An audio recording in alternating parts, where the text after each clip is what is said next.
حدیث مبارک حضرت سیدنا ابو موسیٰ اشعری رضی اللہ تعالی عنہ سے مروی ہے کہ حضور نبی کریم رؤوف الرحیم صلی اللہ تعالی علیہ وآلہ وسلم نے ارشاد فرمایا، جب اللہ عز و جل کسی قوم کے ساتھ رحمت کا ارادہ فرماتا ہے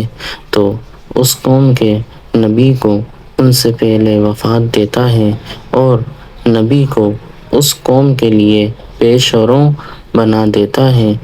اور جب کسی قوم کی ہلاکت کا ارادہ فرماتا ہے تو ان کے نبی کی زندگی میں اس قوم کو عذاب دیتا ہے، انہیں ہلاک فرماتا ہے۔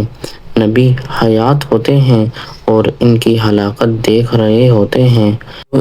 اس طرح اللہ عز و جل ان کی ہلاکت سے نبی کی آنکھیں ٹھنڈی کرتا ہے، کیونکہ انہوں نے نبی کو جھٹلایا اور اس کی حکم عدولی کی۔